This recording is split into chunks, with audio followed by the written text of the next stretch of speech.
Et revenons maintenant sur cette canicule exceptionnelle que traverse notre pays, exceptionnelle par sa précocité et sa durée, exceptionnelle, mais qui le sera dans les années et les décennies à venir de moins en moins, puisqu'on le sait, avec le réchauffement climatique, ces épisodes vont se multiplier. Comment vivra-t-on dans une France surchauffée en 2050 ? C'est la question qu'on a voulu se poser ce soir. Regardez, Sophie Lançon, Océane Labalette. Quand on plonge dans les projections de 2050, la canicule actuelle n'est qu'un aperçu d'un phénomène qui va s'intensifier. Chaque année, le nombre de journées à plus de 30 degrés devrait s'envoler. Jusqu'à 50 jours ici en orange pour le centre de la France, jusqu'à 84 jours pour le sud, c'est quasiment 3 mois. Là, d'imaginer qu'aujourd'hui on est en train de vivre peut-être l'été le plus chaud qu'on ait jamais vécu, mais aussi peut-être le plus froid qu'elle va vivre, et ben ça met en perspective du coup où est-ce qu'on en est dans cette question de réchauffement climatique. Et à l'avenir, les villes vont souffrir encore plus que les campagnes, celles du sud particulièrement. Comme à Montpellier, en 2050, il devrait y avoir 8 jours à plus de 35 degrés par an, 7 de plus qu'il y a 30 ans. Même situation à Toulouse. 9 jours de canicule chaque année, une semaine de plus qu'auparavant. Inconcevable pour ses habitants. C'est compliqué, on a beau tout mettre en place pour essayer de faire des courants d'air la nuit, de bien fermer le matin, etc. Enfin toute la journée, ça va être terrible. Je sais pas comment on va faire. Je pense que je le vivrai mal, surtout que j'aurai 51 ans, donc j'aurai pas le même âge aussi, donc très compliqué, ouais. Autre indicateur inquiétant, les nuits tropicales s'annoncent de plus en plus nombreuses, quand le thermomètre dépasse toujours 20 degrés. À Montpellier, en 2050, il devrait y avoir 72 nuits chaudes, 36 de plus qu'auparavant. À Paris, 26 nuits de chaleur intense, 18 de plus. Éviter qu'il y ait trop de béton, avoir un petit peu plus de verdure, plus d'arbres, ça pourrait être pas mal. Le problème, c'est que c'est peut-être un petit peu compliqué dans des villes comme Paris. Ce scénario peut encore évoluer si la lutte contre le changement climatique s'intensifie et si les émissions de gaz à effet de serre chutent fortement. La ville de Lyon est aussi particulièrement concernée par le réchauffement climatique. Et nous allons voir à présent comment elle tente de redessiner son paysage urbain pour mieux affronter ce qui l'attend. Reportage Denis Sébastien, Valentin Casanova. De plus en plus chaud, de plus en plus souvent et de plus en plus longtemps. Lyon fait partie des villes françaises les plus exposées au changement climatique, avec des quartiers entiers soumis au phénomène d'îlots de chaleur. Alors depuis quelques années, partout où c'est possible, un mot d'ordre, végétaliser. Cette rue, par exemple, a été progressivement aménagée avec plusieurs strates de végétaux. Aujourd'hui, les habitants sentent la différence. Moi, j'habite là au 10e étage. J'ai toujours habité la résidence depuis 1990 et il y a une sacrée différence. C'est-à-dire ? Eh ben, on a plus d'air en fait. On a l'impression de passer de 2 à 3 degrés en moins. Et on se moins de la chaleur dès qu'on est sous les arbres. Réduire la place de la voiture, ramener de la verdure et désimperméabiliser les sols. Dans toute la ville, des travaux sont en cours. Alors ici, on avait un parking d'1 hectare qui était plein de voitures. Donc tout était complètement minéralisé.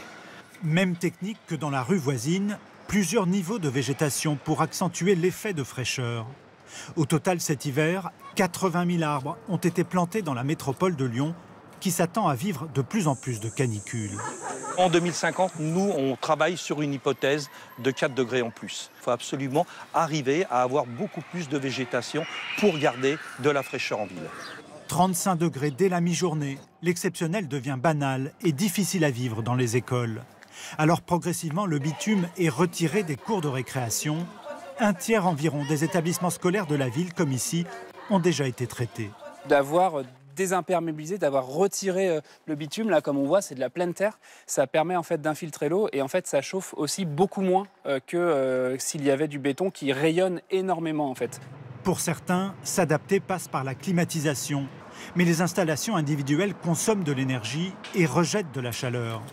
À 13 mètres sous terre, une usine a été construite pour climatiser tout un quartier. Donc ça refroidit une grosse partie du quartier. Il y a à peu près 750 000 m² refroidis par cette centrale. Le principe, profiter d'une eau pompée par les parkings souterrains environnants dans la nappe phréatique. Cette eau, effectivement, qui est pompée au niveau des parkings de la Part-Dieu, qui doit être pompée dans tous les cas pour éviter les inondations, eh bien, nous, on la valorise pour produire du froid qui permet de climatiser les bâtiments. Lyon vit sa première canicule de l'année, alors que la ville s'apprête à inaugurer une installation provisoire.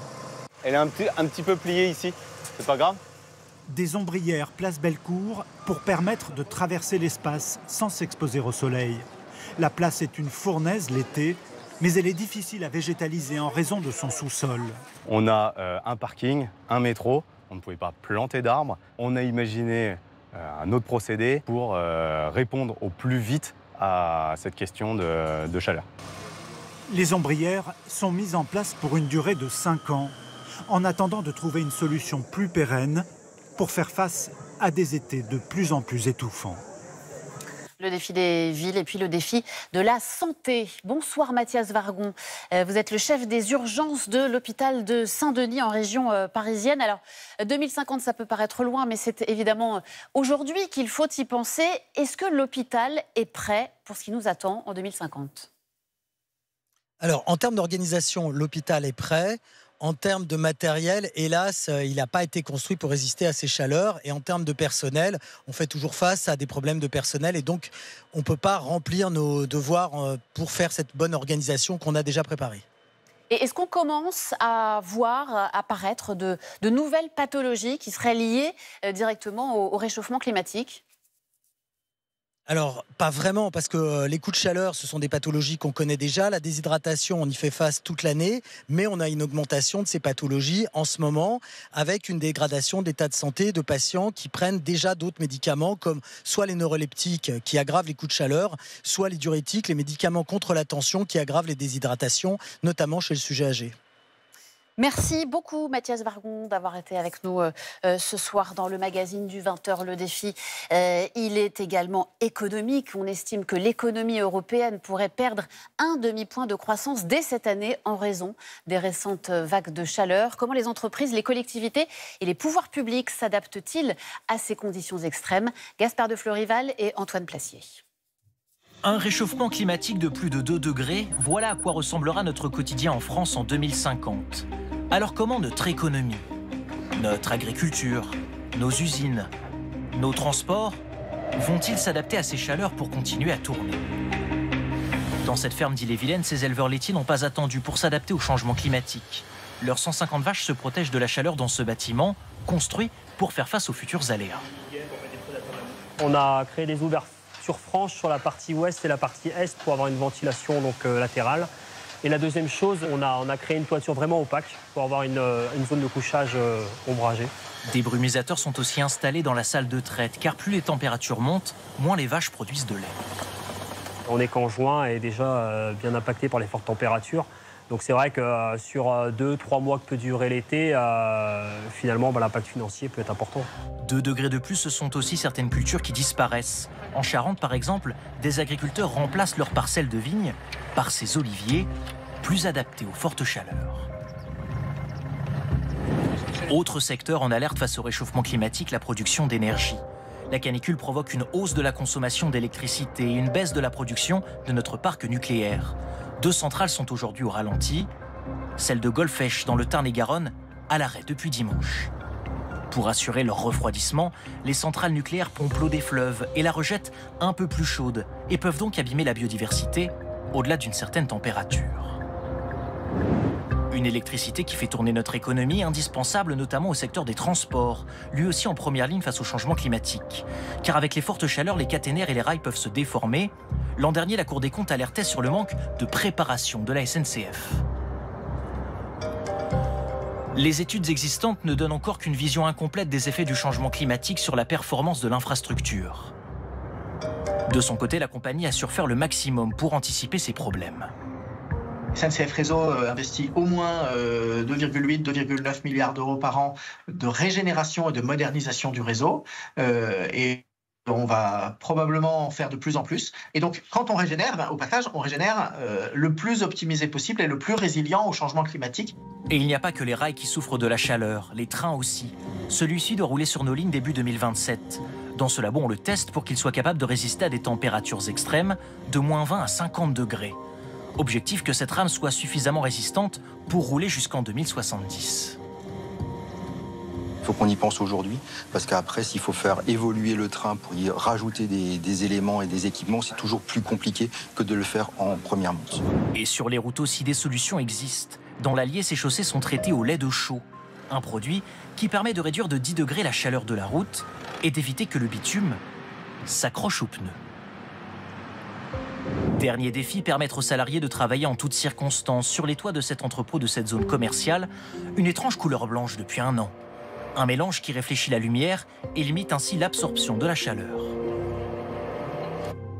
Ça peut permettre de réduire la température des magasins situés en dessous jusqu'à 6 degrés et donc de réduire leur consommation de clim.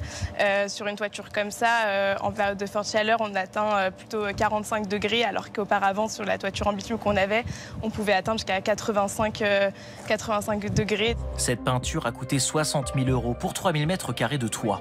Mais à la clé, plus de productivité pour les salariés de cet entrepôt. Avec ces vagues de chaleur successives, la croissance pourrait être amputée de 0,5 points cette année en Europe.